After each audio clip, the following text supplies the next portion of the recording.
नमस्कार छात्रों।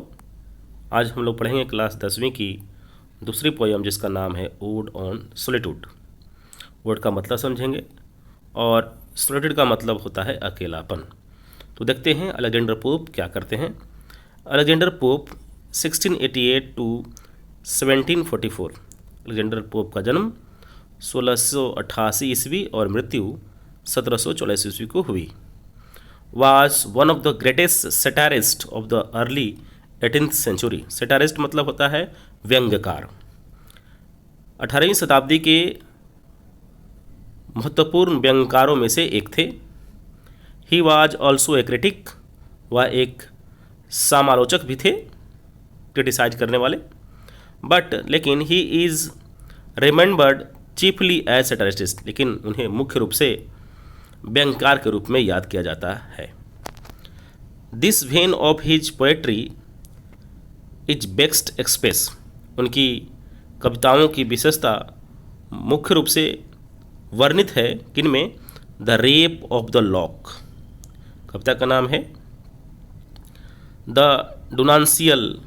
डुनान्सियाड एंड एपिस्टेस। ये कविता का संग्रह है। इनमें उनकी कविताओं को जो महत्वपूर्ण कविताएं हैं उनमें संग्रहित हैं। Two of his other famous works are, उनके दो महत्वपूर्ण कृतियों में से कौन कौन हैं? Essay on criticism and essay on man. ये दो अन्य भी महत्वपूर्ण कृति हैं। Ode is a poem, ode एक कविता है। एड्रेस्ड संबोधित किया गया है, किसको संबोधित किया गया है? टू ए पर्सन और एन ऑब्जेक्ट। ओड मतलब किसी व्यक्ति को संबोधित किया जा रहा है, किसी वस्तु या वस्तु को संबोधित किया जा रहा है ओड से। ठीक है, यानी ओड मतलब किसी व्यक्ति या वस्तु को संबोधित किया जा रहा है, किया गया है।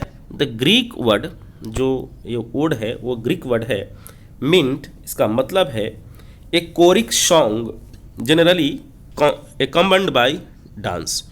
वैसा कोरिक सॉन्ग, वैसा कोरस में किया गया संगीत जिसमें डांस में, नृत्य भी शामिल हो। यानी ओड का मतलब है वैसा सॉन्ग जिसमें सॉन्ग के साथ, गान गीत के साथ नृत्य भी होता है।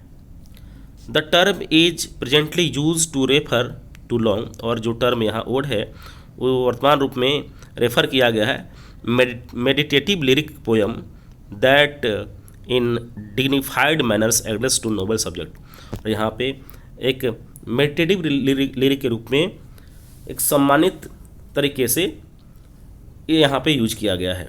इन दिस पोयम, और इस कविता में ओड ऑन सोलिट्यूड, जिसका नाम है odd on solitude, the poet draws a beautiful picture of hemi man.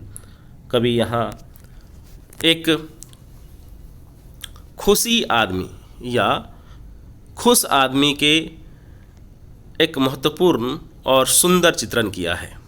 यानी खुश व्यक्ति कौन है, खुशी व्यक्ति कौन है, कौन व्यक्ति खुश है, उसके बारे में एक सुंदर चित्रण अलेक्जेंडर पोप करने की कोशिश किया है। तो चलिए देखते हैं क्या कहते हैं।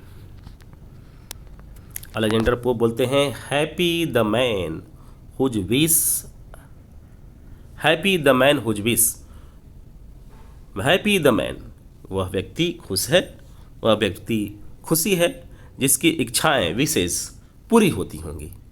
यानी वैसे व्यक्ति जिनकी इच्छाएं पूरी होती हैं वो खुश हैं। And care a few paternal acre bound. Care मतलब देखभाल करना, पैटर्न मतलब पैतृक, एकर मतलब जमीन से संबंधित। ठीक है, यानी वैसे व्यक्ति जो जिनकी इच्छाएं पूरी होती हैं और अपने कुछ पैतृक भूमि से जुड़ा हुआ है, यानी पैतृक भूमि का देखभाल ख्याल करता है। ठीक है, यहाँ लोग पढ़ गए। और दूसरा बात बोलते हैं, कंटेंट टू ब्रीथ। कंटेंट मतलब संतुष्ट है, कहाँ? टू ब्रीथ, सांस लेने में, यानी जो सांस लेता है हिज नेटिव एयर, अपने घरेलू वातावरण में सांस लेता हो। इन हिज ऑन ग्राउंड, अपने ज़मीन पर, अपने घर के क्षेत्रों में, अपने आसपास के क्षेत्रों में जहाँ पे वे सांस लेते हो, वैसे व्यक्ति क्या हैं? खुश हैं। नाउ अब देखिए बोलता है अगला, हुज हर्ड्स, जिनकी गायें, हर्ड्स मतलब गायों का समूह, हुज हर्ड्स विथ मिल्क, जिनकी गायें दूध देती हो। हुज फेल्ड्स विथ ब्रेड, और जिनकी खेतें गेहूं देती हो यानी कि अनाज उपजाती हो। समझ रहे हैं, वैसे व्यक्ति खुश है जिनके यहाँ गायें दूध देती हो और जिनकी खेत फसलें पैदा करती हो। Whose flocks supply him with attire, और जिनकी भेड़े को झुंड को बोलते हैं फ्लॉक्स, जिनकी भेड़ें उन्हें क्या प्रदान करती हैं, पोशाक प्रदान करती है। पोशाक कहने का मतलब रेशे देती हो जिनसे पोशाक बनते हो। वैसा व्यक्ति खुश है जिनकी भेड़ें क्या देती हो, पोशाक देती हो, अर्थात रेशे प्रदान करती हैं जिनसे पोशाक बनाया जाता है। Whose trees in summer yield him shade, और जिनकी पेड़ें गर्मी के दिनों में छाया प्रदान करती हैं, इन विंटर फायर, और ठंड के दिनों में जलावन का काम आती है। वैसे व्यक्ति खुश हैं जिनकी गायें दूध देती हैं, जिनकी खेतें फसलें देती हैं, जिनकी भेड़ें पोशाक के लिए ऊन देती हैं, और जिनकी पेड़ गर्मियों में ठंड प्रदान करती हैं, छाया प्रदान करती हैं, और ठंडी में जलावन का सहारा देती है, जलावन प्रदान करती है। वैसा व्यक्ति खुश है। अब चलते हैं, ब्लेस्ड सौभाग्यशाली वो है हु कैन अनकंसर्नली मतलब बेफिक्र होकर के, बिना कोई चिंता के। सौभाग्यशाली वह व्यक्ति है हु कैन अनकंसर्नली, जो बेफिक्र हो करके बेफिक्र होकर के finds hours days and years, बेफिक्र होकर के क्या करता है, अपने घंटों दिनों और वर्षों को क्या करता है, व्यतीत करता है। स्लाइड सॉफ्ट अवे, और जो क्या करता है, ऐसा करते हुए क्या करता है, धीरे धीरे समय बिताता है। किसमें, इन हेल्थ ऑफ बॉडी, अपने शरीर के स्वास्थ्य के प्रति ध्यान देता है, घंटों देता है, महीनों देता है, वर्षों देता है, समय देता है।